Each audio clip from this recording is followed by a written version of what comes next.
On January 20th, 1993, William Jefferson Clinton became the 42nd President of the United States. At the time, most Americans were not aware of the extent of Clinton's criminal background, nor were they aware of the media blackout, which kept this information from the public. As State Attorney General and later Governor, Bill Clinton in 12 years achieved absolute control over the political, legal, and financial systems of Arkansas. As president, he would attempt to do the same with the nation by bringing members of his inner circle with him to Washington. The hijacking of America was underway, and its impact on future generations would be incalculable.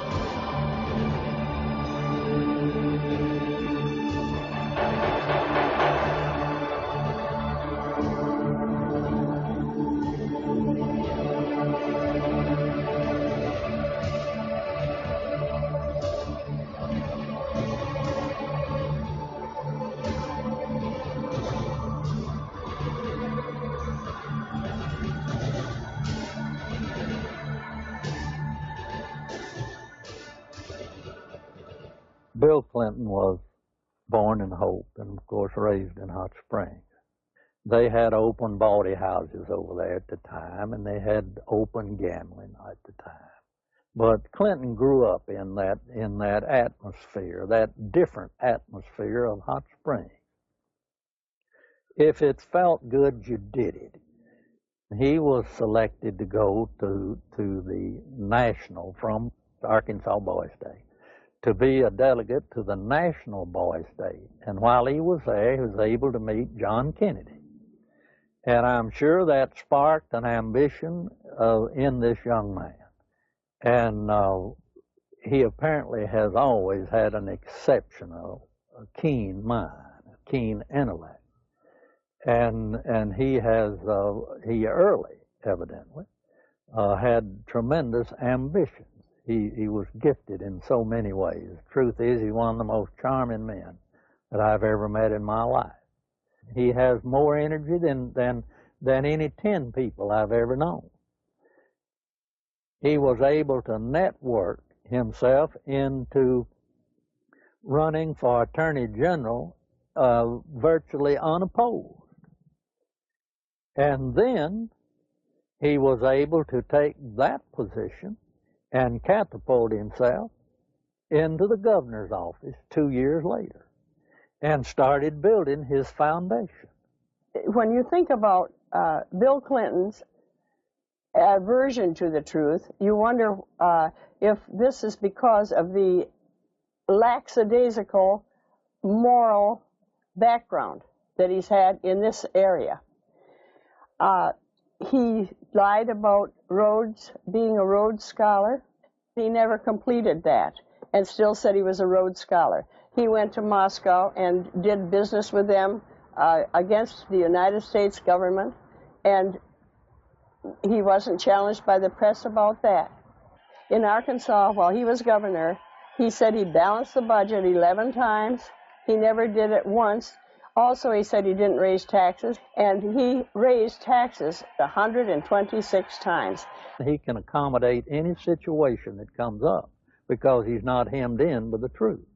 I've never felt that Clinton, consciously or unconsciously, was hemmed in with morality. I first met Bill Clinton in the mid to late 70s.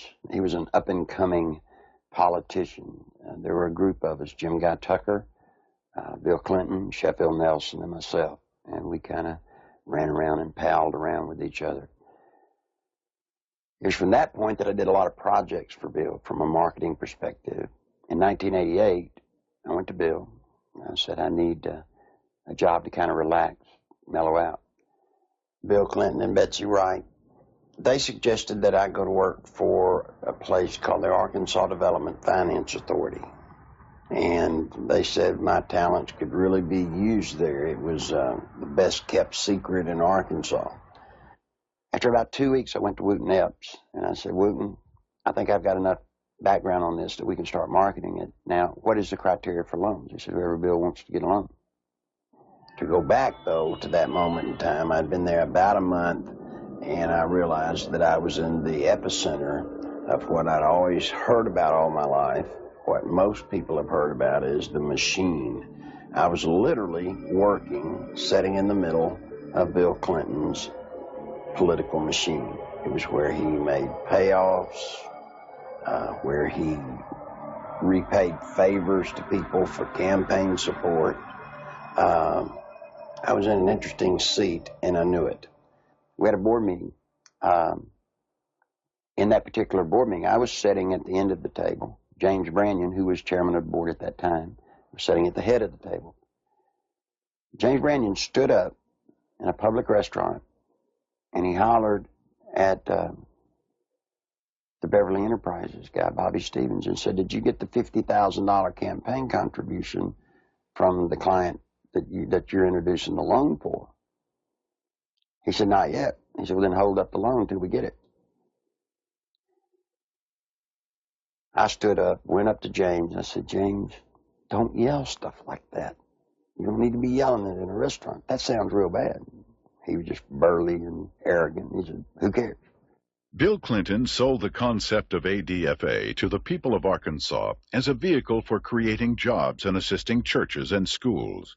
In reality, millions of taxpayer-guaranteed dollars were being channeled to Clinton's election campaigns, to his inner circle of friends, and to his wife Hillary's law firm. This may explain why ADFA had been drafted in such a manner as to keep its decision-making procedures secret. If you needed $1 million, you had to get your application handled by the Rose Law Firm, pay them $50,000. There were 5 other companies in the state of Arkansas that were actually more qualified in bond structuring and applications, but Rose Law Firm got them all. I started checking around, and I kept asking, well, one thing's bothering me, to the comptroller, Bill Wilson, how do people make payments on these loans? He looked at me and said, "They don't." He thought I knew. Well, that blew my mind. And this is about 2 months in, and it was getting tough then. So I started gathering the documents. After everybody left, I would stick around as if I were working on the annual report. That would give me access to all the documents, and I made copies of them all. For about 2 months, I watched accounts accumulate money. At the end of the month, they zero balanced. They're laundering drug money. There were $100 million a month in cocaine coming in and out of Mena, Arkansas. They had a problem. They were doing so much money in cocaine, $100 million. You create a problem in a little state like Arkansas. How do you clean $100 million a month? ADFA, until 1989, never banked in Arkansas. What they would do is they would ship the money down to Florida, a bank in Florida, which later would be connected to BCCI. They would ship money to a bank in Atlanta, Georgia, which, by the way, was later connected to BCCI. They'd ship to Citicorp in New York, which would send the money overseas. And there was an interesting one, a bank in Chicago. That bank, by the way, is partially owned by Dan Rostenkowski. Dan Lassiter would get the bonds. He would become the broker for the bonds. He would transfer money back to ADFA. He never sold a bond. The money then would leave ADFA, go into one of the various banks for the specific bond loan, and they would zero it out. When they zeroed it out, they were giving it back to Lassiter, less their handling fees. During the Lassiter investigation, we had numerous witnesses for the federal grand jury, had extensive testimony. People that was connected with Lassiter and drug use and everything else.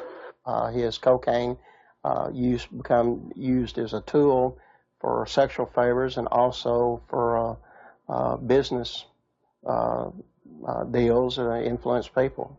And that's when Mr. Lassiter became quite flamboyant with his cocaine use, and then ultimately led to his arrest and conviction. Dan Lassiter, who was best friend of Bill Clinton, who went to jail with Roger Clinton for cocaine. And by the way, let me explain something. He didn't sell cocaine. No, they were giving it away. Huge piles of cocaine in his office. Ashtray upon ashtray full at the parties, and they would give it to young girls. That's sick. I mean, they were giving a highly addictive drug to young girls. One particular one comes to mind is a 14-year-old cheerleader out of North Little Rock. She was a virgin, and ultimately he ended up sending her to a physician of his. The physician put her on birth control pills. He used cocaine in order to ultimately she lost her virginity, and she got addicted to cocaine. And the last I heard of her, when we had her subpoenaed back to the federal grand jury, she was a hooker in Lake Tahoe. Dan Laster contracted to launder the money. Now, in addition to his contract to launder the money and the system that he and Bill Clinton had set up to do it, probably what he did is he took advantage of some of the cocaine. That's why he could give it away. Shoot, you have $100 million a month in cocaine. They wouldn't care if you took a bucket full a day. After Laster was indicted, I started to receive quite a bit of harassment from my own department, the Arkansas State Police. And I knew the reason behind it because the affiliation with the state police and the governor's office with Dan Laster and his business associates. Mr. Lassiter's cocaine involvement at times was very heavy, then at times he was very cool, calm, mediocre. He was very careful, as all of them have been for quite some time. Once he was convicted, he went to a minimum security prison, a holiday hotel we call them. He spent, I think it was 6 to 8 months, and he got out. Unbeknownst to anybody, Bill Clinton, the day after he got out, granted him a full and complete pardon. So if you think he's tough on crime, think about a man that pardons a man that gives cocaine to kids. Fear of violence is robbing our children of their future. We must take away that fear and give them hope. We must give Alicia and all our children back their childhood. Working together, we can. Do something now. Call 1-800-WE-PREVENT. Your president, the President of the United States, not only was a part of a system that was laundering millions of cocaine dollars, your president signed off on it. He can't deny that he did. You see, because of that, there's one little catch. Every loan ADFA made, Bill Clinton himself had to sign off on it. More than Bill Clinton, you better identify the people in the loop of the drug running. You better identify the people in the loop for money laundering. And what you'll find there is those people go straight to Washington. Act 1062, if you look at it, it says that ADFA was developed and created to provide low-interest bond loans for churches, schools, colleges. So now look what happened to our legislature. They voted on a bill creating ADFA, thinking that they were getting money to colleges and schools to buy books and so forth. What better way to run thousands of, tens of millions of dollars, launder it, clean it up, and use the cover of a state agency to do it. The first loan made at ADFA was made to Parkometer, a company called Parkometer. Seth Ward was the owner. As I started looking, I found out that the Secretary Treasurer was Webb Hubbell. Then I found out Webb Hubbell was Seth Ward's son-in-law.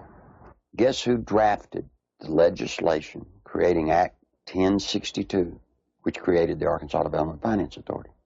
Webb Hubbell. Guess who introduced the legislation to our legislators and got it passed through our House? Webb Hubbell. Guess who got the first loan? Webb Hubbell. Imagine this. Guess who did the audit and the evaluation of the application? Rose Law Firm. You guessed it. Who signed it? Webb Hubbell, Hillary Clinton. You see, that's against the law in Arkansas. You can't investigate yourself when the good faith and credit of the state of Arkansas is involved in a bond issue. He broke the law. Good Lord willing, creek don't rise. Mr. Hubbell will be serving some time in the pen for that one. Ironically, Webb Hubbell, a senior partner at the Rose law firm, was chairman of the Conflicts of Interest Committee at Rose.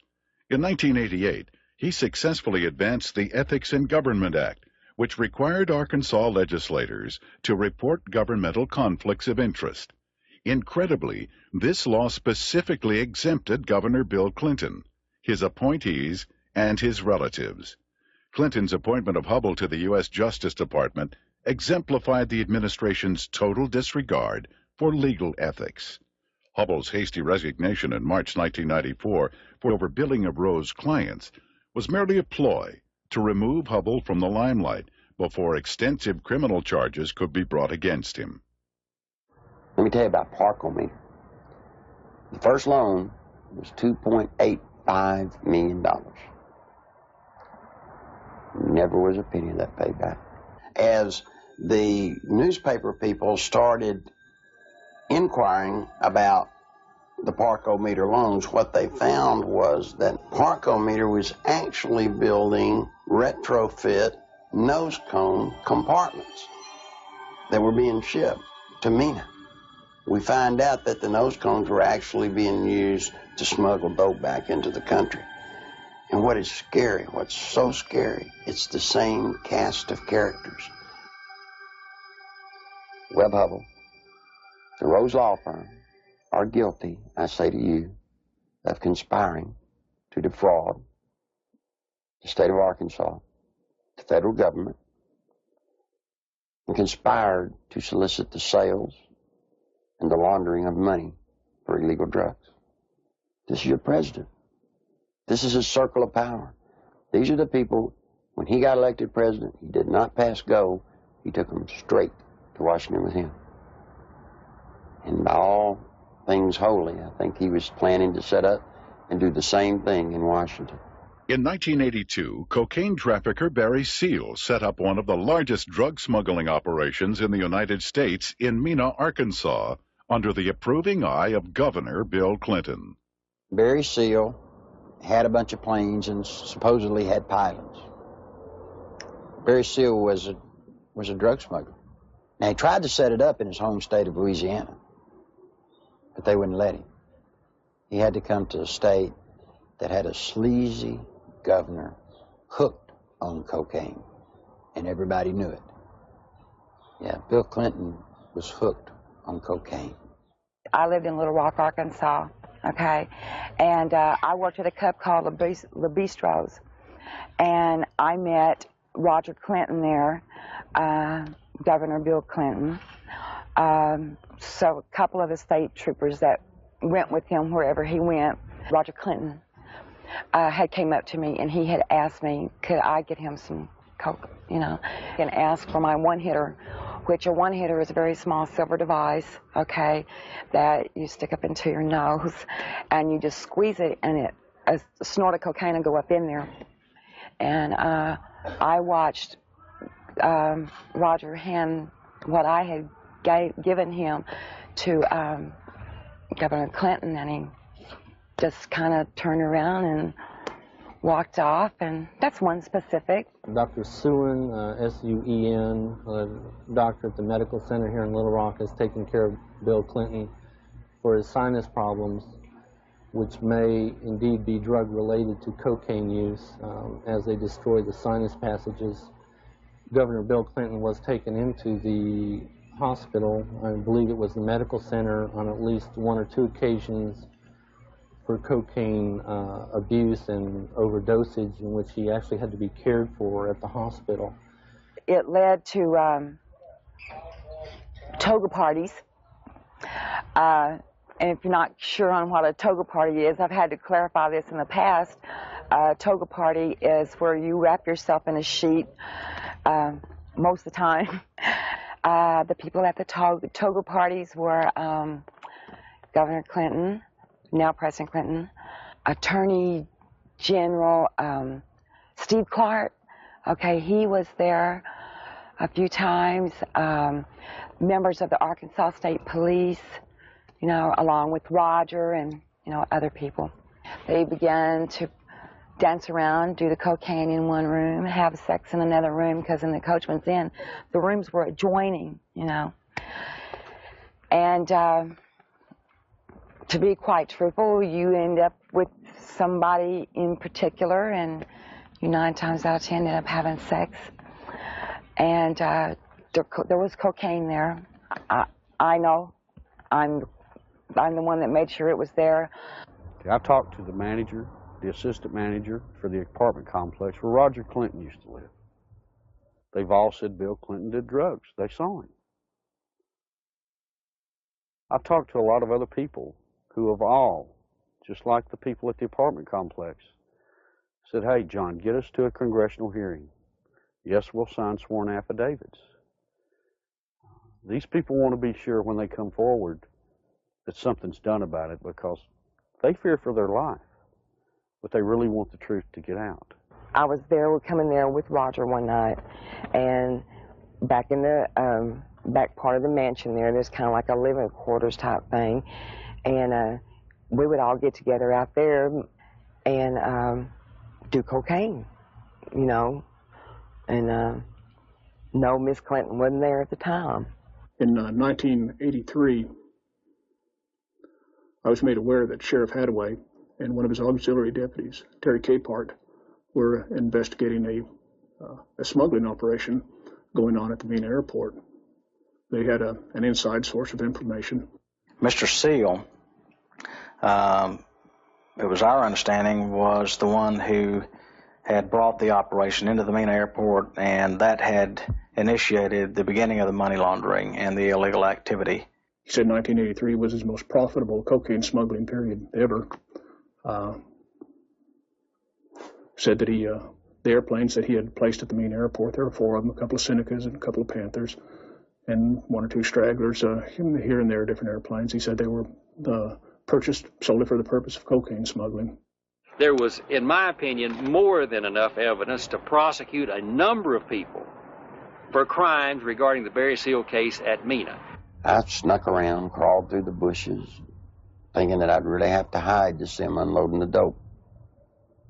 Didn't have to. You could walk right up to the airport and they'd unload it right in front of you. They would unload it. They'd offload it. They didn't care. A certain degree of money laundering had taken place among these people that were associated with Barry Seal. What had not been done was to connect the dotted lines to ADFA. Because once you connected the dotted lines to ADFA, you had actually connected the dotted line to Clinton. In addition to the operations at Mena, small clearings in other parts of the state were used as drop points for money and cocaine.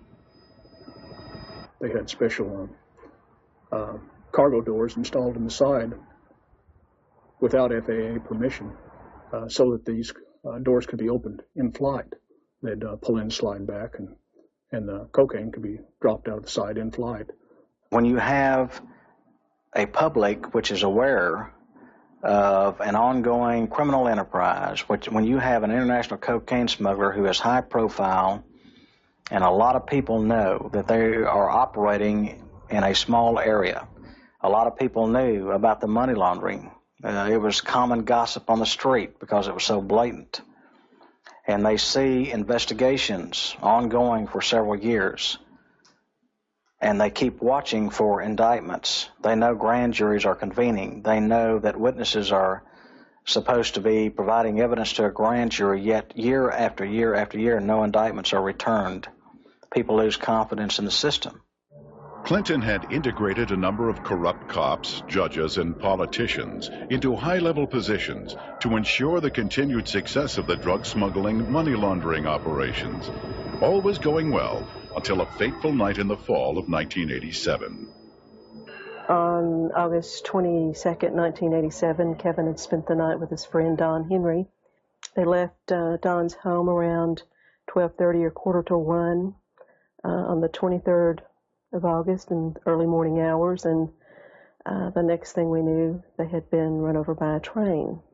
There seems to be a small airstrip in the area. There have been sightings and reports of small airplanes flying very low with lights off in the area. I believe they saw something they shouldn't have seen.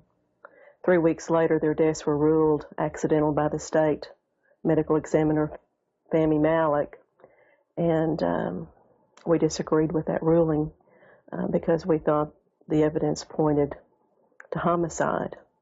At that point, we had a lot of questions and no answers, and the facts didn't add up to what he was telling us, so we decided to get a second opinion and met with resistance from all fronts, both with our local law enforcement, with the state crime lab, with everybody that we turned to. We obtained court orders requesting samples of everything that the crime lab had for a second opinion, and Fahmy Malek resisted court orders. He refused to obey them. Ultimately, it was proven that Don Henry had been stabbed in the back and Kevin Ives' skull had been crushed prior to the placement of their bodies on the railroad tracks. However, Malek stood by his ruling that the boys had simply fallen asleep on the tracks. Malek had been kept in office at the insistence of Governor Clinton for a number of years, despite vigorous public outcry to have him removed. As long as Malek's rulings pleased the governor's office or state police, they were left to stand, no matter how implausible.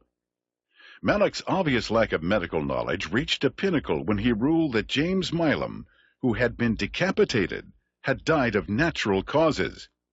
Yet Clinton, who had the power to remove Malek from office, insisted he stay. There were allegations of tampering with evidence in murder cases. There were allegations of perjury in different cases.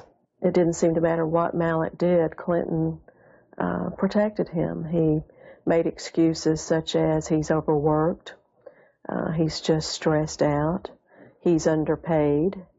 They gave him a $14,000 raise, which was an insult to my family as well as a lot of others in the state who to this day are struggling with asinine rulings and the deaths of children and other loved ones.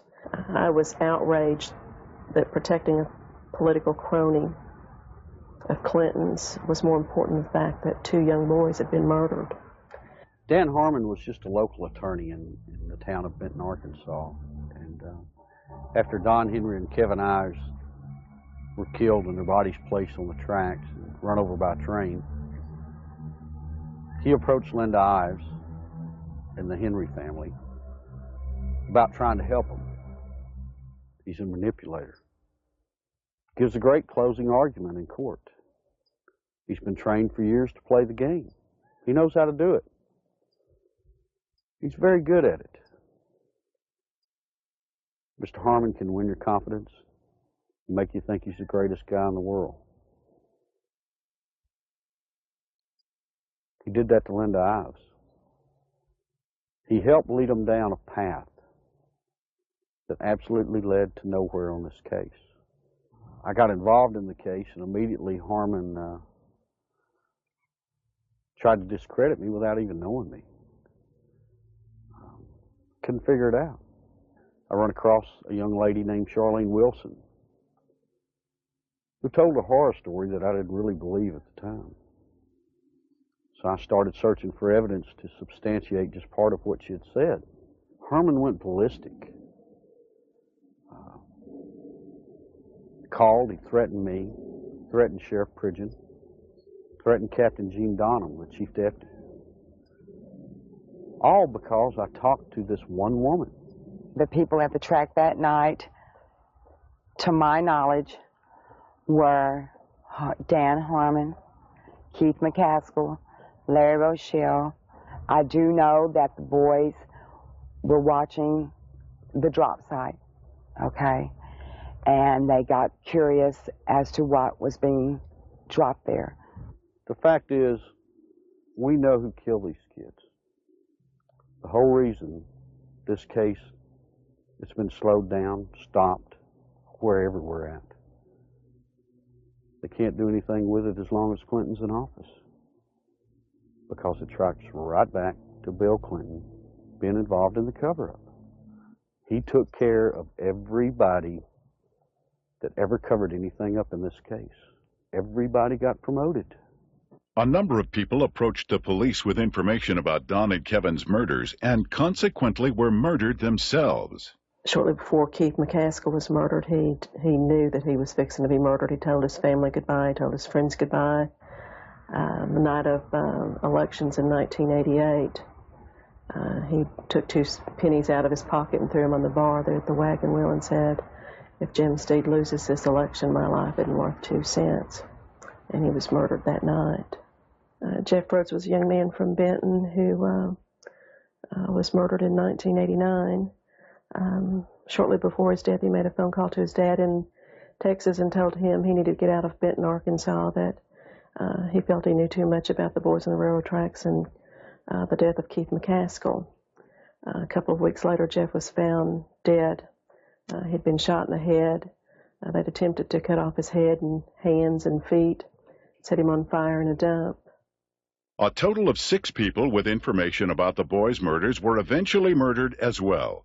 Well, Jean Duffy was the head of the 7th Judicial District Drug Task Force. She was leading a team of narcotics investigators into a drug trail in Saline County that led her right straight to Dan Harmon. This information she shared with the 1990 Federal OCDETF team that was investigating and targeting corruption and drugs in Saline County in central Arkansas. From her involvement in that, she was literally threatened, forced to leave the state of Arkansas and go into hiding. I had no idea just how dangerous certain elected officials thought me to be until a brutal media campaign was launched against me. For months, there were daily allegations of everything from misspending funds to ordering illegal arrests. Every attempt was made to keep me from running the drug task force. We were even shut down completely for several weeks during a bogus state police investigation. In spite of crippling disruptions, the task force was making significant discoveries about drug trafficking in central Arkansas, some of which led to the very people who were conducting the massive media crusade against me. We discovered that drug trafficking in Arkansas was linked to government officials in frightening proportions. A great number of people came to me with testimony about astonishing criminal activity of very high-level public officials. Many were willing to testify before the federal grand jury. Robert Govar and Chuck Banks were the U.S. attorneys for the District of Arkansas at that time.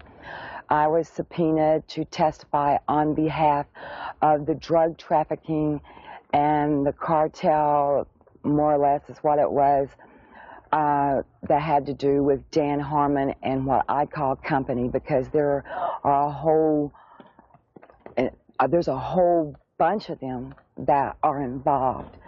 I was asked quite in depth about the drug trafficking that went on with Dan Harmon, Mr. Clinton, Roger Clinton. Although there was an abundance of evidence and word kept reaching me from members of the grand jury that they were ready to indict, no indictments came. Mr. Govar also insisted that he was ready to prosecute at least 2 key figures, but the holdup was his boss, U.S. Attorney Chuck Banks, who repeatedly delayed requests for indictments. Harmon had paid a visit to Chuck Banks, the U.S. District Attorney, who was in charge of that district. It's recorded, he signed in. He was there approximately 30 minutes, and up until that time, everything appeared to be running fine with the grand jury. Then, in November, Banks removed Govar from the case, and I was fired from the task force. From this point, the ordeal turned really ugly. In January 1991, one of the key targets of Govar's investigation, Dan Harmon, took office as the 7th Judicial District Prosecutor. Harmon immediately called a state grand jury to investigate the allegations against me. To avoid being jailed in Hot Spring County, which would have put me in serious danger, I left the state. In the meantime, Banks, who had taken over the federal investigation, attempted to give the appearance of carrying the investigation forward while systematically destroying it. He harassed witnesses, suppressed evidence, and finally announced in February of 1991 that the investigation had disclosed no credible witnesses or evidence against any public official. I received a phone call, and they told me that I had made a very big mistake. And I was assured by the U.S. Attorney's Office that my name, that my testimony, that my statements, that the people that were on that witness list would never, ever be revealed. Well, you know, someone in the U.S. Attorney's Office had given Mr. Harmon a list of the affected witnesses, you know. Some of them witnesses over a period of time have came up dead and or missing or have never been heard of again. That don't give you a very good feeling. I'm scared of these people. I'm very scared of them. Guess who arrested her? Dan Harmon. The very guy that she says turned her on to drugs now has her arrested. Dan Harmon, he walked to me, handed me what was supposed to be a search warrant, and he said, "Bitch," excuse me for saying that, "I told you if you ever brought my name up or brought anything up about the past dealings that we've had, that I'd take you down." He said, "You're going to prison. I'm going to put you in prison." He did. I'm here. I mean, I've watched second, third offense people walk around with probation on top of probation on top of probation. Not this lady. First time she's been arrested for drugs. They allege that they found in her home. She gets 30 years. Sure, everybody ought to be able to see through this. This is a man that told Linda Ives for years, "We're going to get to the bottom of your son's death."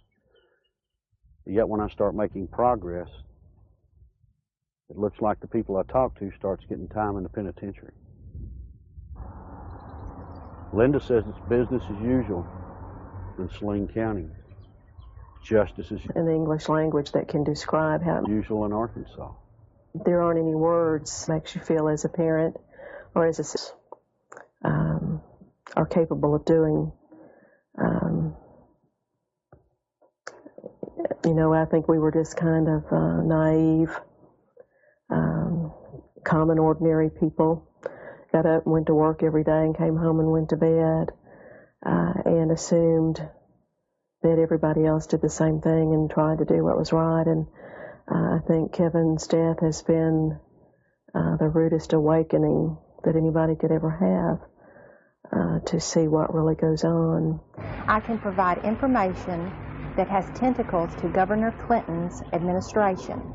It is apparent to me that a congressional investigation is the last hope, not only for the people of Arkansas, implications of illegal activity, who has left in his wake and now vulnerable to the powers of oppression, but for the people of our nation who are now vulnerable to the powers of a president who has left in his wake implications of illegal activities and serious improprieties. Meanwhile, Welch and Duncan's investigation into the operation at Mina was about to derail. We'd been so busy investigating, just concentrating, focusing, that it took a while to register that nothing was going to happen.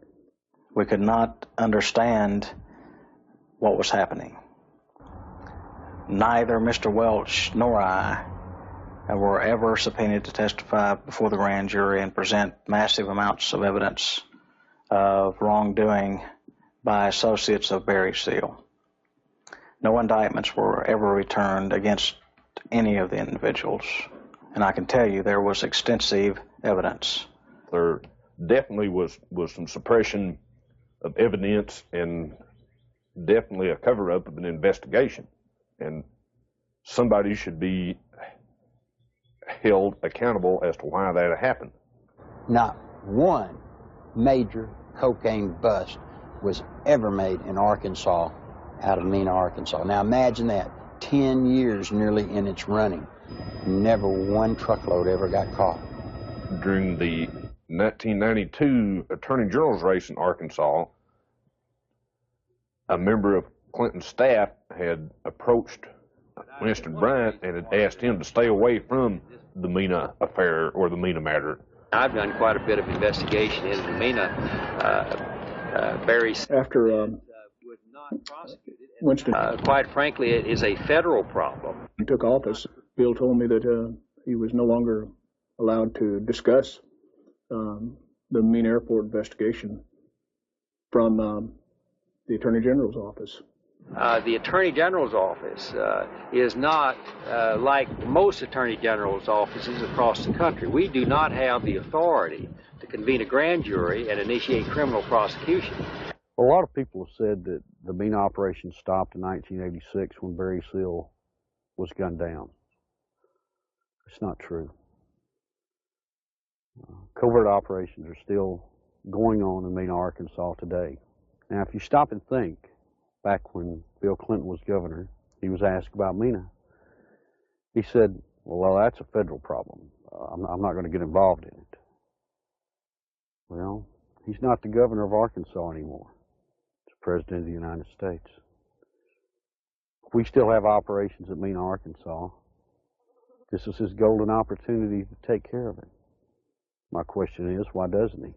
I've always thought it was a wonderful thing to be able to serve your country as a federal law enforcement agent. And for 15 years, I did not encounter anything like the corruption which I encountered after the Mena investigations began. President Clinton's verbal commitment to a war on drugs has been negated by his actions. During his first weeks in office, Clinton revoked random drug testing for White House staff members. He eliminated 121 positions at the Office of National Drug Control. And he appointed Jocelyn Elders as U.S. Surgeon General, despite her well-known desire to legalize drugs. One of Hillary's investments, under the direction of Tyson Foods counselor James Blair, netted almost $100,000 on an initial $1,000 investment, a nearly impossible feat using legal methods. I can't read their minds or speculate, but I had absolutely no reason to believe that I got any favorable treatment. Coincidentally, Governor Clinton enacted a number of state regulations allowing Tyson Foods to grow into the largest industry in Arkansas. Don Tyson put in $600,000-$700,000 all told in all of Bill Clinton's campaign. Guess what he got out of it? He got $10 million. Guess from where? The Arkansas Development Finance Authority. And he never paid a dime for it. I had heard rumors of Don Tyson and his alleged cocaine use and distribution. And I went through the intelligence files and come up with enough that I thought was sufficient amount of evidence to launch an investigation on Mr. Tyson simply out of the Arkansas State Police intelligence files has been accumulated for years. A great deal of criminal investigation files were surfacing with Don Tyson's name mentioned in there as being involved with some drug and narcotics trafficking activities. So I interviewed some of the investigators who worked on the Tyson case. Most of them felt that Tyson should have been indicted, but the investigations were always sabotaged, oftentimes from within. One particular undercover narc agent told me that another criminal investigator in that department named Doug Fogley was furnishing Don Tyson with photographs of the undercover narcotics agents that were working on his case. Donald Smaltz was actually hired to look into the allegations that Tyson had given bribes to different people, specifically to the Secretary of Agriculture, Mike Espy.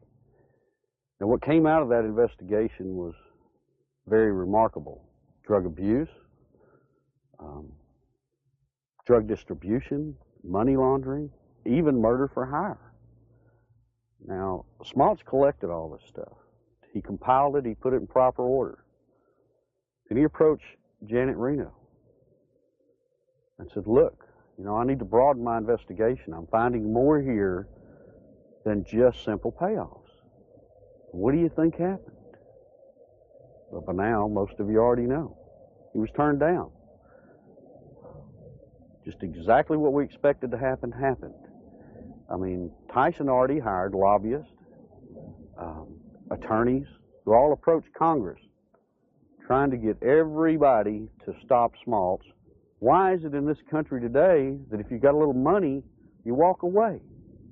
Why is it you can create the pressure to stop investigations? And I promise you, Janet Reno has stopped this one. You look at these and you wonder, how could this happen? You know, how does someone elude prosecution with reams of investigative reports? How does it get stopped? Some say it's Bill Clinton. Don Tyson was in the middle of the cocaine just like Bill Clinton, just like Dan Lester, just like Roger Clinton, and all the others. So you see, all of this incest, and all of this drug running, all of the trafficking of drugs, sending them all over the nation, came out of Little Mena, Arkansas, right under the nose of little Governor Billy Clinton. I went to Bill, and I said, Bill, you've got 2 weeks to tell the truth, or I'm going to tell it. You're breaking the law, and I can't be a part of it. You made a mistake. I'm not one of your buds, or at least I'm not that big a buddy. When Larry Nichols made his disclosures, made them public, the Clinton spin doctors treated him unmercifully. It shocked those of us who had been kept in the dark through the years in Arkansas politics. The Arkansas news media had done little, if anything, to uncover anything derogatory about Bill Clinton. And for these disclosures to come out of the blue was so shocking that the spin doctors attacked the messenger rather than tried to answer the charges that Nichols had made. And they did such an efficient job that it caused me and others to look with less than favor on Larry Nichols as an individual, because all we knew about him was what they were telling and the press was printing. One of the neatest things about Bill Clinton is how he handles the media. You see, Bill Clinton's an attorney, and when a witness comes out against his client, what's the first thing an attorney does? He tries to discredit that witness. They accuse me of everything under the sun, day in, day out. Every week, there was some new scandal in the paper that I was involved in. 6, 8 weeks later, they print a retraction. Wasn't me. But to this day, people in Arkansas think that I'm some evil person. As a result of that, the boy had to pay a high penalty. In his credibility, he had to pay a high penalty in his acceptability. And then when the new evidence came out that supported everything that Larry Nichols had said, he finds himself, I think, probably in the position of knowing that he had been exonerated, but he has not been exonerated in the minds of the people generally, in my view, and he finds himself probably in the position of wondering where he goes now to get his good name back. A lot of people wonder how Bill Clinton could control a state the size of Arkansas with the absolute authority that he did. It's not hard. You see, after 12 years, after kissing the people that have the money, Bill Clinton controlled the legal system. He controlled the judges. He controlled the attorneys. He controlled the banks. It's just a small state, a one-party state. What tends to happen in small states like that, I think, is the longer the person remains governor, that I think the greater the abuses are. And I think the abuses were very, very widespread under Bill Clinton. One thing that's very difficult for people to understand, Bill Clinton doesn't care about money. He cares about power. All he needed ADFA to do was to channel money to the big players financially. I got tickled when the reporters during the campaign came here. They were looking, trying to find out where Bill Clinton profited. He didn't. He profited by putting money into his friends' pockets. The way they were doing these bond issues and just the whole political atmosphere, quite frankly, was a scandal. But that's the way things had historically been done in Arkansas. But imagine this. Imagine the power this man has in Washington, D.C. Imagine what he can do to this nation if he gets that circle of power going there, as he did here. Nothing I can do, nothing you can do can stop it. Because he'll have the absolute power, and believe me, he will use it to have you investigated, to have you arrested, to have your company audited. Now, that's what'll happen when his circle of power is complete. When I worked at ADFA, it was not uncommon for Bob Nash to call me up and say, hey, Nichols, the governor needs about $5 grand transferred to his travel account so he can go see his ladies. And we would at ADFA transfer $5,000 to $10,000 for him to go see his girlfriends in either L.A. or New York. He'd use so much travel money to go see women out of his regular travel budget, he would even have to borrow money from ADFA, not to mention the fact that ADFA's budget was not quite as scrutinized as the governor's budget. But he literally used money, ADFA money, the people of Arkansas, taxpayers' money, to conduct liaisons. During the 1990 Arkansas gubernatorial race, Larry Nichols, in a last-ditch attempt to alert the public, boldly filed a lawsuit against Bill Clinton. As expected, the lawsuit was eventually quashed, sealed, and illegally dismissed by a Clinton-appointed judge. What Nichols didn't expect was a complete media blackout of the facts he presented. Back in 1990, after all the damage they had done to me, I did something that most people wouldn't do in Arkansas. I sued Bill Clinton. Now, it's very important to note that in that lawsuit, I brought out the names of 5 women. On October the 19th, the only press conference I've ever held in my life was on the Capitol steps of Arkansas. Every news organization in Arkansas, newspaper, TV, radio, were there on the steps. I read the names of the 5 women. I read and talked about ADFA. No one had ever made such a cold, callous statement against Bill Clinton where he named the women. When I got through with the press conference, I went through the center door and I walked off with the camera crews with me, and I walked all the way to the end to the governor's office. And I left the press release right on the governor's secretary's desk. Not one bit of the press release made it into the local TV or the local newspapers anywhere. It didn't show up anywhere. The reason I tell you that is because in those days he had the circle of power complete in Arkansas. Eventually, every allegation stemming from Nichols' 1990 lawsuit and press conference would prove valid regarding Clinton's taxpayer-financed sexual liaisons, his drug usage, and his criminal activities relating to ADFA and Whitewater. Gradually, the women who had carried on adulterous affairs with Clinton began to emerge. The first was Jennifer Flowers, who, like all those close to Clinton, was faced with a decision. Either keep quiet and receive a government job, or go public and face character assassination in the press. Betsy Wright, Clinton's former chief of staff, admitted she had been hired to conduct media smear campaigns against anyone planning to tell the truth about the governor's sexual habits. She was prepared to go after at least 26 women who had the potential of destroying Clinton's chance at the presidency. During the 1992 presidential campaign, I was getting bludgeoned by the media because Jennifer Flowers had come out of my lawsuit. A man called me on the phone on a Monday. His name was Gary Johnson. He was an attorney. He told me that he felt bad because I was being bludgeoned, and he wanted to talk to me about handling my case. Well, I was craving an attorney, any attorney, to help me.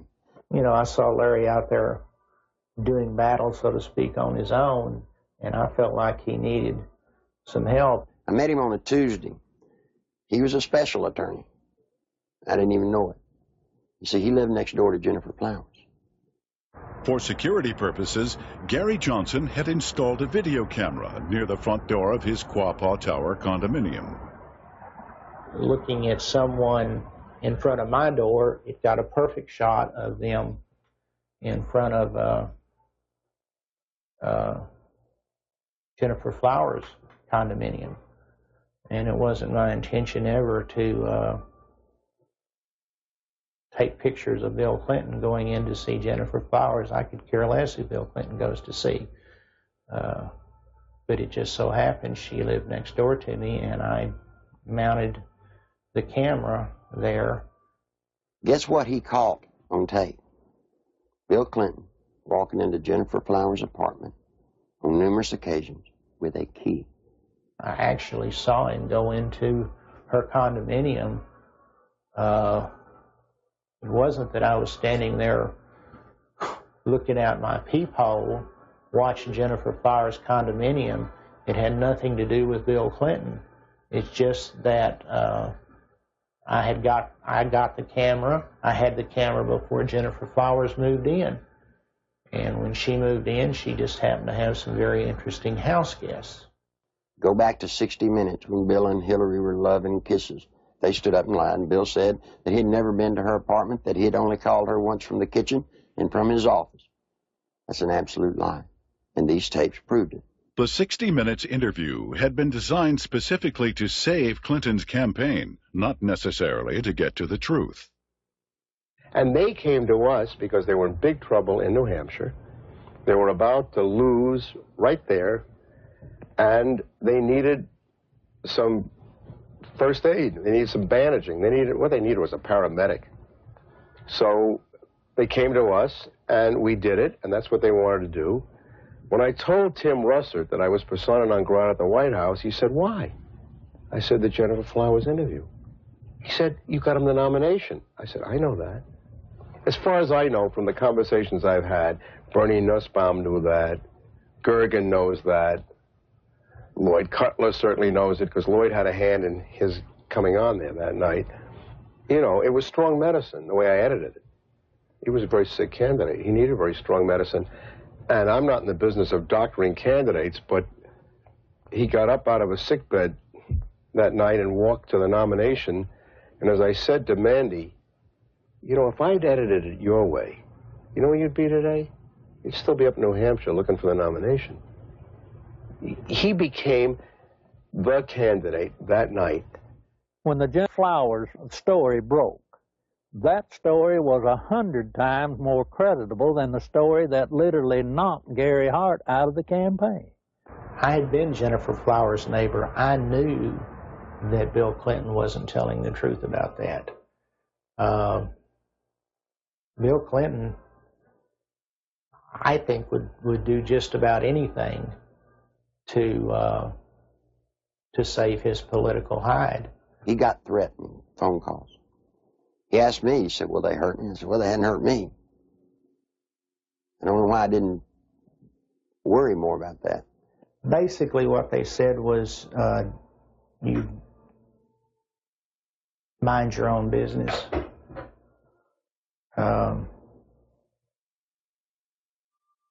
And all it did was made me mad.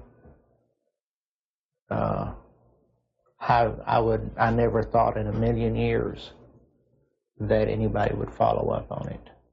We filed the request for the subpoenas on Thursday. Saturday morning, we found Gary Johnson beaten and left for dead. And without getting into gory details, both elbows were dislocated, his collarbones were broken, his spleen and his bladder were ruptured with holes the size of $50 in them. His nose, his sinus cavities were all crushed. He had been beaten by Clinton's people. Were they very large? Yes. Yes, they were. Did they say, "Where's the tape"? Yes, they asked me for the tape. And what's sick is the man gave them the tapes. And then they went and broke his elbows, punctured his spleen, punctured his bladder. They looked like state troopers, I'll say that. Clinton can be a very dangerous individual in the state of Arkansas. In my lawsuit in 1990, I named the lady Sally Perdue as having an affair with Bill Clinton. Sally had an apartment in Little Rock, and the Clinton security guards would drop him off at her apartment and go park in the woods. When Clinton got through doing his business, he was flick their porch light and they'd know to come and get him. She started coming out, started talking. Well, believe it or not, before she could talk, Clinton's people got to her and offered her a federal job or break her legs, whichever one was the best. Sally Perdue, former Miss Arkansas and radio talk show host, carried on a sexual relationship with Governor Clinton between August and December 1983. State troopers in government vehicles were used at taxpayer expense to shuttle Clinton back and forth to Sally's home. Perdue, who today supervises a home for people with Down syndrome, was offered a $60,000 a year federal job to keep quiet. She refused. And you see, that's illegal. You can't offer a federal job to get someone to hush. Following her attempt to go public, Miss Perdue lost her job and started receiving threatening phone calls and letters. Live ammunition was found on the seat of her car, and the rear window of her vehicle was shot out. Even though a number of witnesses have corroborated her story, the American press has refused to print it. During the 1992 presidential campaign, interviews with ABC and NBC, as well as an appearance on the Sally Jesse Raphael show, were taped, but were never aired. She'd actually been on the Sally Jesse Raphael show right after the New York primary. Did you know the TV stations around the country blacked out that program and wouldn't show it? In December 1993, former bodyguards of Bill Clinton came forward with detailed information regarding the governor's sexual encounters with a number of women. Larry Patterson and Roger Perry, both veteran Arkansas troopers, boldly spoke on the record. Two other troopers who initially spoke off the record were later identified as Danny Ferguson and Ronnie Anderson. In April 1994, a fifth trooper, L.D. Brown, came forward and corroborated their stories, adding that Clinton's sexual partners numbered over 100 during the period he was employed by the governor. The trooper's official duties included approaching women to obtain their phone numbers for Clinton, driving him to rendezvous points in state vehicles, guarding him during sexual encounters, securing hotel rooms, and lying to Hillary about his whereabouts. Phone logs and other corroborating evidence fully back these reports. I saw on several occasions Bill Clinton engaging in sexual acts while I was either blocking the road or working security at the governor's mansion. I saw them with my own eyes take place. So it's not a rumor, it is firsthand. The entire conversation inside a vehicle in a 2-hour drive from one point to another would be totally about sex and women or jokes. He would actually ask people how they performed oral sex on women in cars. I'd been in that conversation. He would ask if you had ever had 2 to 3 women at one time in one bed. Things like this. Bill Clinton was obsessed with that. The first or second time that you're with him and you're alone and you see some attractive woman, he would say, "Hey, Larry, what would you like to do to her?" And, you know, this is the governor of the state of Arkansas. The majority of his off time was spent trying to figure out ways to be with women that he wanted to be with. He was more discreet during a campaign year than he was in a routine year as governor, an off year. We were required to work overtime so we could sit outside someplace and block the road, or sit in some driveway, or sit at some, apartment complex while he went in to take care of his female friends. State money was utilized. He had certain troopers that he used for certain women, and Larry Patterson and Danny Ferguson were used for 2 women in particular. He would tell you, "Larry, see the blonde-headed lady in the green outfit? Go get her. name and her telephone number for me. He would say, "She has that come hither look." And that was verbiage that he used quite often. And on several occasions I have gone out into the crowd. I never had one of the females to refuse to give me her name and her address. On one occasion, it was a Christmas parade of 1989 in a small town in northeast Arkansas. And he picked a lady out of the crowd and asked me to find out who she was. He just carried on about how beautiful she was, how good looking she was, how big her breasts were and things like that. And I found out that she was interested in a state job. And she gave me her name and number, and I said, well, maybe the governor will call you, or can I call you? And when we got in the car, I gave the governor her name with her phone number, and I said, you'll like this, she's interested in a state job. And he said, oh, good, good, good, good, good. The next time I saw that lady, she was working for Bill Clinton in his presidential campaign the night he announced his candidacy for president. I was told by Bill Clinton that this was part of my job, to keep people from finding out about his affairs. Most of the women that Bill Clinton had sexual affairs with were well taken care of. They have good jobs, or their husbands ended up with good jobs. They were well taken care of, and the actual time spent trying to cover up these affairs while he was governor was nothing like it was when he announced that he was running for president. In an attempt to silence the officers, the Clinton administration launched an elaborate counterattack, which included urging Ferguson to change his story and levying false accusations of insurance fraud against Perry and Patterson. When Larry Patterson and Roger Perry came out, Clinton's security guards, they substantiated everything that I'd alleged in the lawsuit. These people were there, they were his bodyguards. But watch what happened. The same thing that happened to me, they planned to do to them. They roasted them in the media. They said they were committing insurance fraud. The evidence of that these state policemen have brought forward relative to Clinton's womanizing is being questioned by the spin doctors as not being credible. Yet it is more credible than the evidence on 90% of the people who are confined now on death row across America. Is this fair? Did y'all see the papers saying that the troopers were telling the truth and were found innocent?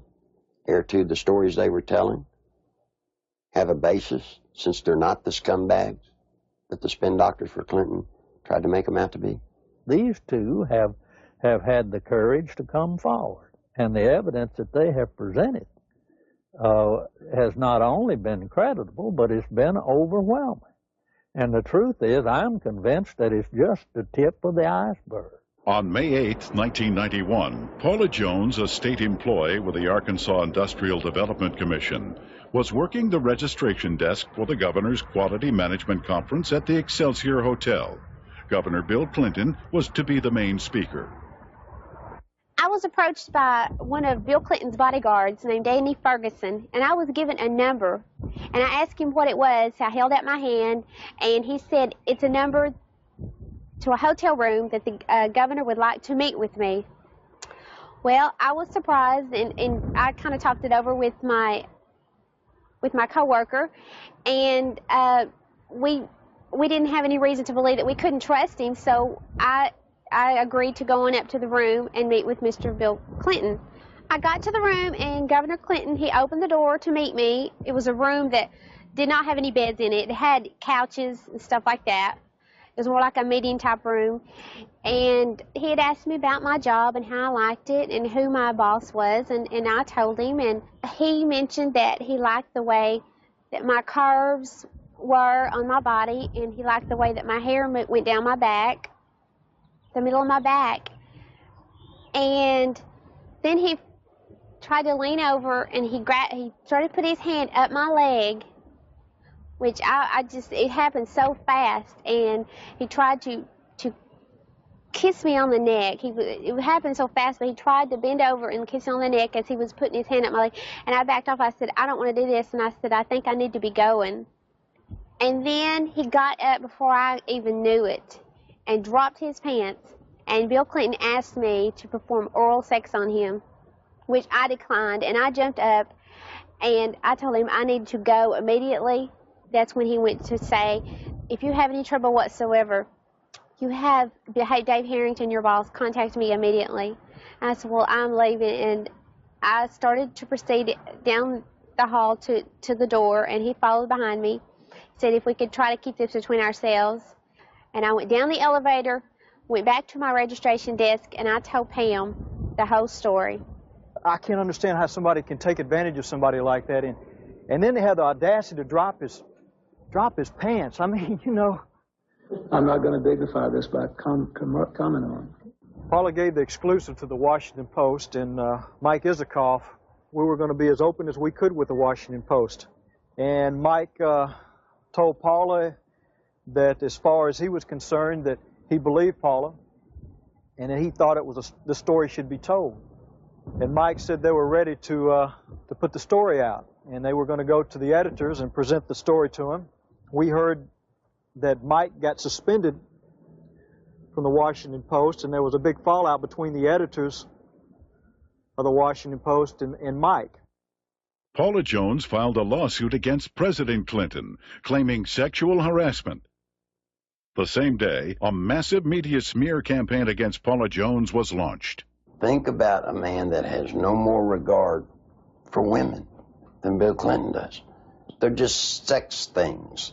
I don't understand the feminist movement being behind Bill Clinton.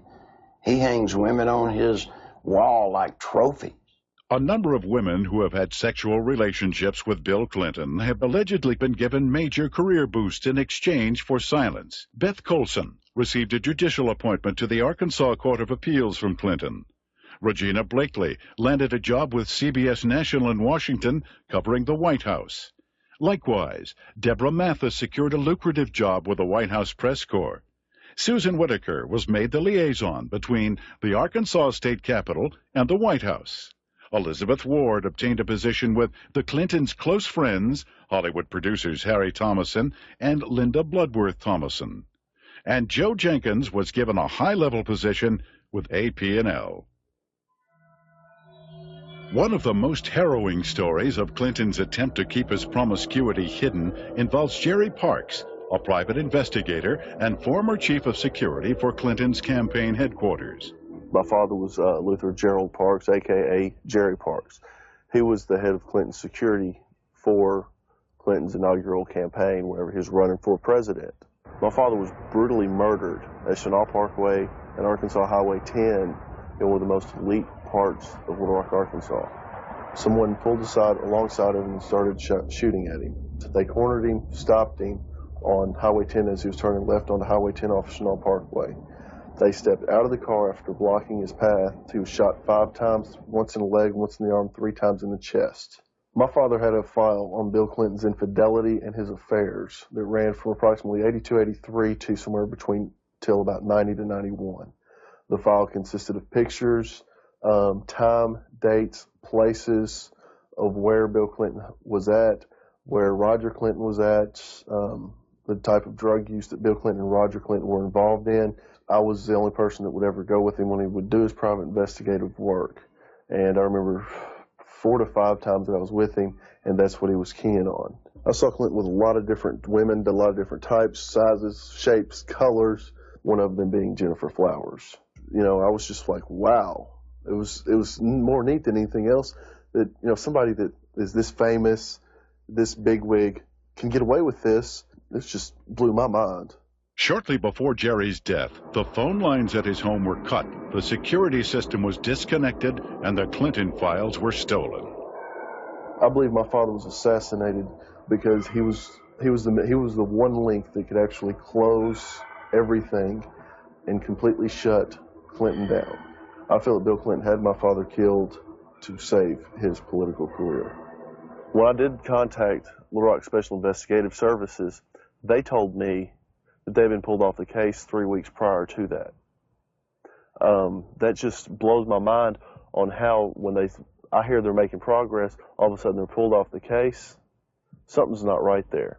Bill Clinton has been the way he is ever since I've known him. He hasn't changed. He will not change. People inside the White House today tell me that he's running sexcapades in and out of the White House like have never been there before. It's a disgrace to America. If we had known his background, the people of Arkansas would have never elected him governor of this state. And I charge the media of this state for not doing their duty and exposing these things that have since become matters of fact. He's a womanizing, dope-smoking, liar, and a draft dodger. I don't remember those being in the Constitution as exactly the model qualities we want in a president. I think the media has been part of the covering up of the actual true story of and character of Bill Clinton. I believed with all my heart that the American people had the right to know what they had been sold. Bill Clinton is not the person that they voted for. Voters who depend on the media for unbiased information regarding political candidates have been betrayed. Much of the information concerning ADFA, Whitewater, and Clinton's sexual promiscuity was known by the media as early as 1990, yet was kept hidden. The media's heavy pro-Clinton bias prior to the 1992 election was best summed up by Newsweek when they candidly stated, "Truth is, the press is willing to cut Clinton some slack because they like him and what he has to say." In May 1994, Newsweek added, "The national press has been restrained in its accounts of Bill Clinton's private life, and with good reason. Most of those who have made charges against him have been despicable people, jealous and stunted sorts." What an indictment about the media. You knew the truth about Bill Clinton. You just didn't like George Bush. I know Bill Clinton, probably as well as anybody.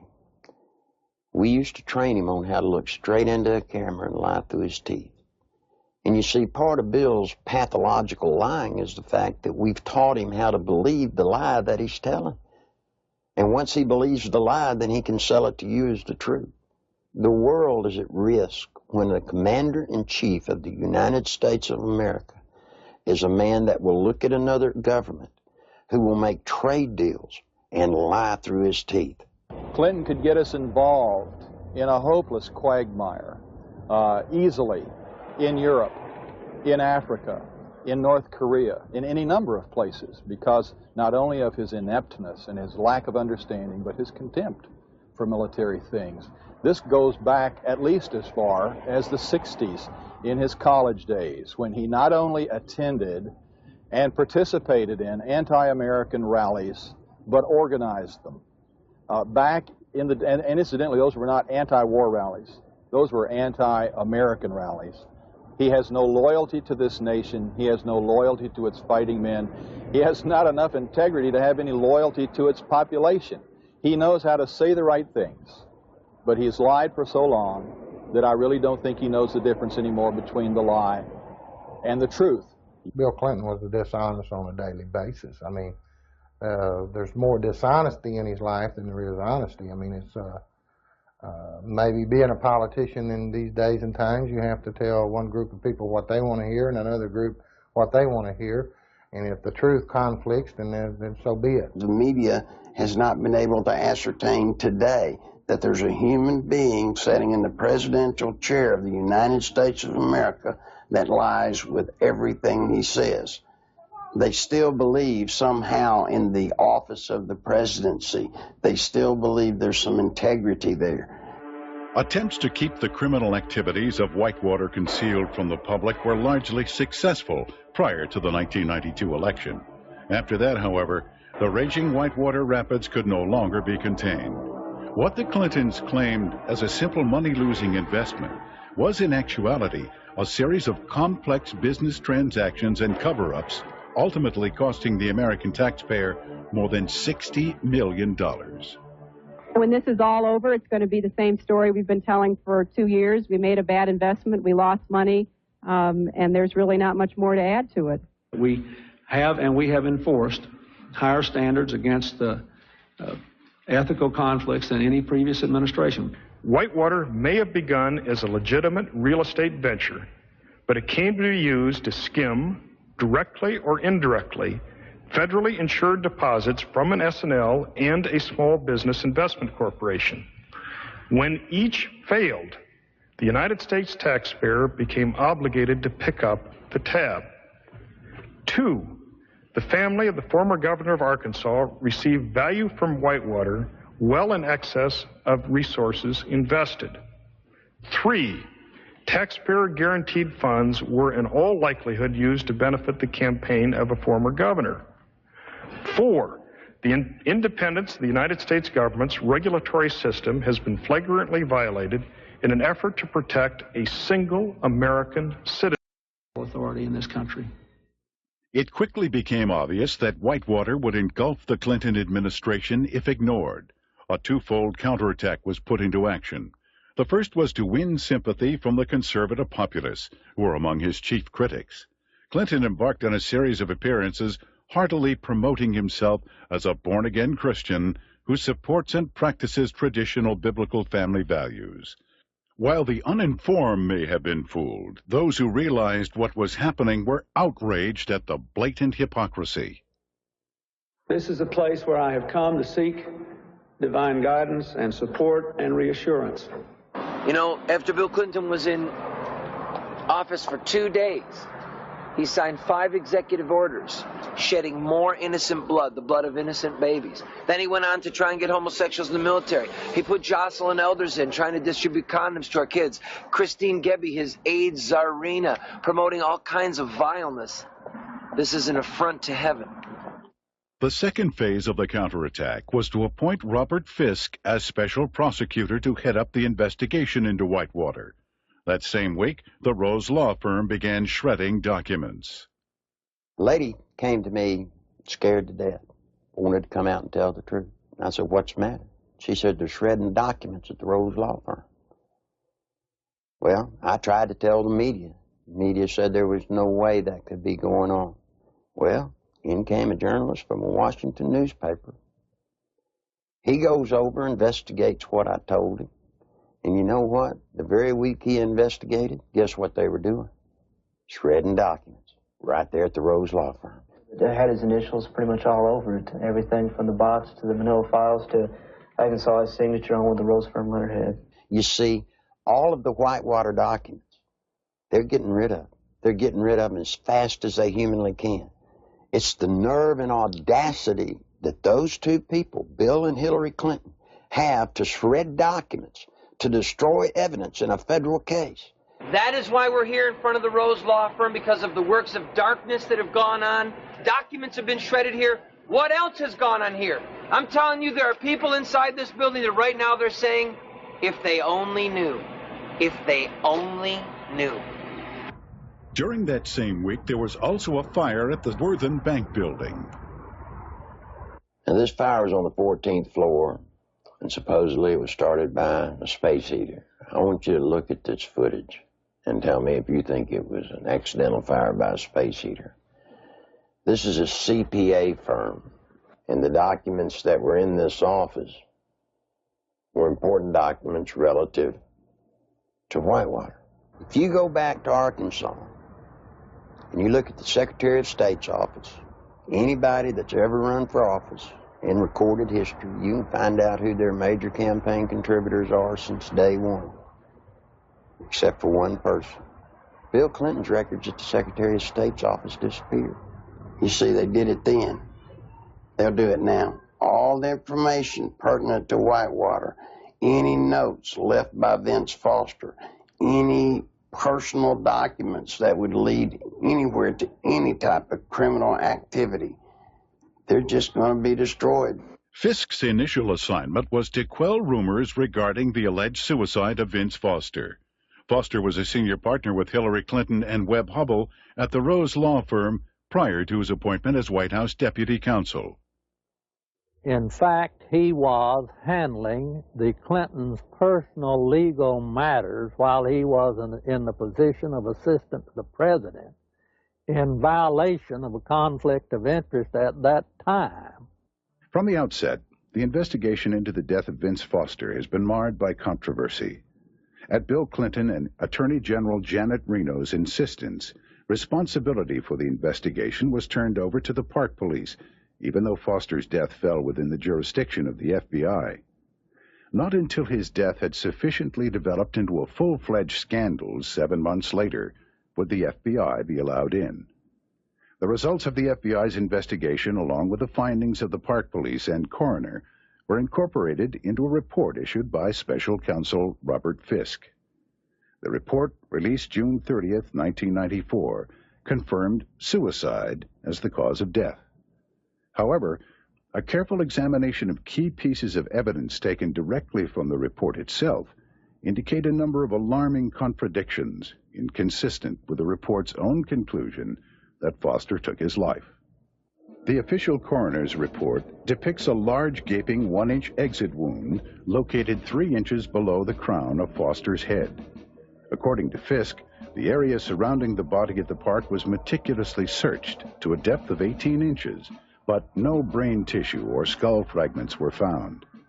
An FBI analysis found none of Foster's fingerprints on the gun, despite the fact the gun was found in Foster's hand. However, the FBI did make one extraordinary discovery. One latent fingerprint was visible on the underside of the right pistol grip, approximately 2 inches from the base of the grip. This print did not belong to Foster. No attempt was made to determine the identity of the person whose print was found on the gun's hand grip. Gunpowder was found on Foster's clothing, which did not match the gun found in his hand. Fisk speculated that gunpowder of a different type was accidentally blown onto Foster's clothing by an exhaust fan in the Park Police laboratory. However, once again, Fisk was not able to support this theory with any evidence. One of the most crucial pieces of crime scene evidence, the fatal bullet, has yet to be found. A thorough FBI search of the area, which even uncovered artifacts dating back to the Civil War, yielded over 70 pieces of metal, including 12 modern-day bullets. Yet, none of them matched the gun found in Foster's hand. Against standard police procedure, not one resident living nearby was ever contacted during the investigation to find out if a gunshot was heard. Even though Fisk insists that Foster killed himself, leading forensic experts from around the country now agree it is highly unlikely he pulled the trigger himself. Within minutes of the verification of Foster's identity, the Park Police issued orders to seal Foster's office at the White House. David Watkins, Clinton's administrative assistant, assured the police he would take care of it. He lied. Immediately, high-ranking members of Bill and Hillary's staff began ransacking Foster's office, removing important and possibly incriminating documents. The people entering the office included Bernard Nussbaum, counsel to the president, Patsy Thomason, White House Administration Director and former assistant to cocaine distributor Dan Lassiter, and Margaret Williams, Hillary Clinton's chief of staff. Patsy Thomason was the top aide for Dan Lassiter when he was running his company and doing all the dope. You can only say that she was there taking care of Dan Lassiter's interest in the White House. As mentioned earlier, the Arkansas Development Finance Authority had been laundering its drug money through the Bank of Credit and Commerce International. BCCI collapsed in the early 1990s. Millions of depositors and taxpayers lost billions of dollars, making it the worst banking scandal in history. Heading up BCCI was former Defense Secretary Clark Clifford. The overwhelming criminal charges against Clifford were eventually dismissed by President Clinton. The attorney for Clifford and BCCI was none other than Robert Fisk. Fisk knew that a thorough investigation of Whitewater would eventually lead to ADFA and his former client, BCCI. Fisk also knew he would never be able to complete his investigation since it is illegal to prosecute a former client. Fisk was not selected by the Justice Department to investigate Whitewater at all, but to simply subpoena documents and testimony, making sure they never see the light of day. The investigation of Whitewater is being handled by an independent special counsel whose appointment I supported. Our cooperation with that counsel has been total. Now think just for a moment. If there are papers that prove you did nothing wrong, then why would you destroy them so that they don't come out? Why would you hide behind subpoenas in the cloak of secrecy? No, see, Bill and Hillary Clinton have something to hide. And only through a congressional hearing does this nation have a snowball's chance of that truth coming to the light of day. That's the reason it's so imperative that the Congress of the United States rise to the occasion and meet their responsibilities to hold public hearings relative to this matter during this period of time, or justice will never be done. There are lots of people that come to me that want to tell the truth. They come to me, but they're afraid. They're afraid of losing their jobs. They're afraid of family members or themselves being hurt. Don't be afraid anymore. Bill Clinton doesn't own the world. He doesn't scare me.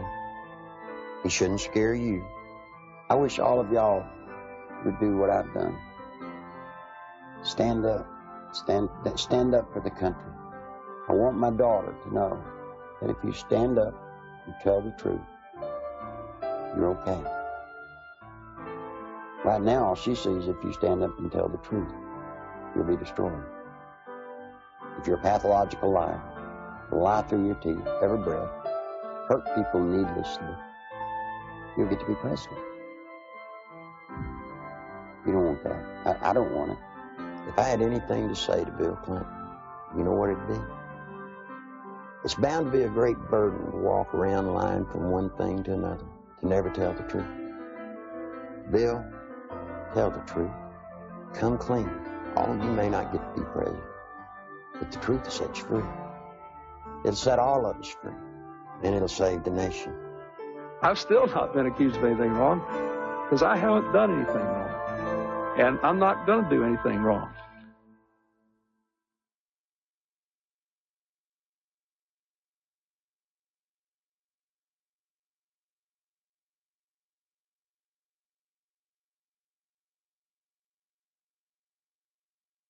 Although the documented information contained in the Clinton Chronicles continues to be reported in England and other countries, here in America, the media blackout continues.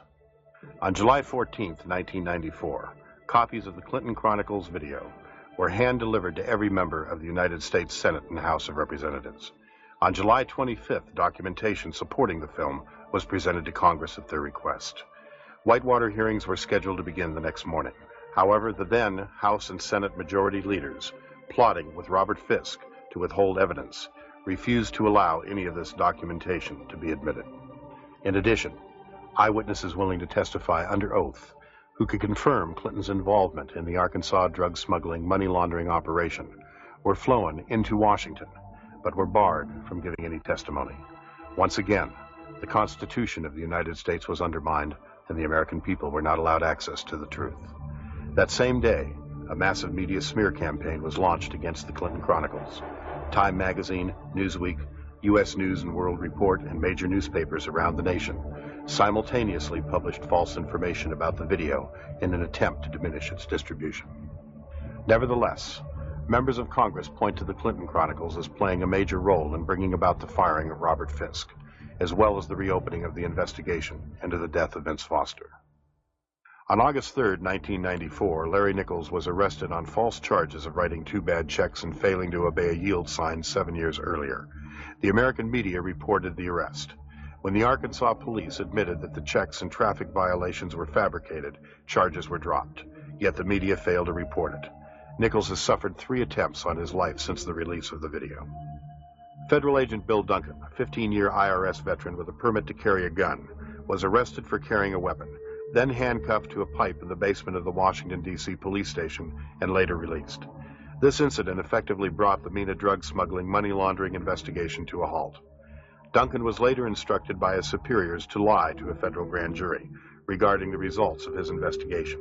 When he refused, he was forced to resign. Arkansas State Police investigator Russell Welsh nearly died after being poisoned with military-grade anthrax, a poison available only through the United States government. Arkansas State Police investigator Dr. Lauder, who successfully led the investigation against cocaine distributor Dan Lassiter, was forced to resign after attempting to reopen the cocaine trafficking investigation into Don Tyson. John Brown, Saline County homicide detective in charge of the Ives Henry murder investigation, was removed from the case after providing Congress with information linking the Clinton administration to drug trafficking in Mena, Arkansas. Brown was forbidden by his superiors to discuss Clinton's connection to the Ives Henry case, and after his refusal to do so, was forced to resign. In February 1994, veteran journalist L.J. Davis was beaten in his Little Rock hotel room. His attacker tore pages from his notebook which contained information about the inner workings of the Rose Law Firm and the Arkansas Development Finance Authority. In March 1985, Wayne Dumond was castrated and subsequently imprisoned for allegedly raping Bill Clinton's 17-year-old cousin. Even after evidence had proven that Dumond had been falsely accused and was completely innocent, Clinton blocked his release from prison. To date, every case which would link Bill Clinton with any criminal activities have been effectively shut down by various governmental agencies. The one office that all of us universally look up to, irrespective of what party or political philosophy we espouse, is the presidency of the United States. Since the election of Bill Clinton in 1992, we Americans, with sadness, have learned week after week to have different stories come out from around the country pointing up the reality that we have in the White House today, a draft-dodging womanizer who is a pathological liar.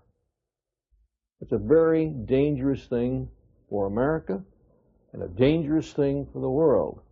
I can only, conclude that the responsible course for the House of Representatives to do is to introduce a resolution of impeachment against Bill Clinton. It is with sadness that I make this statement, because this action will introduce something that we Americans don't want to see in our political process. But we can't continue down the course of what we see unfolding before our eyes almost every week or almost every day. And the best thing for all of us is to get it out in the open and go forward and let the chips fall where they may. Under our Constitution, the House introduces a resolution of impeachment, and the U.S. Senate is a place where a trial takes place. And I think for the good of the country, for the good of the peace and tranquility of the Western world, this is the course that Congress should take.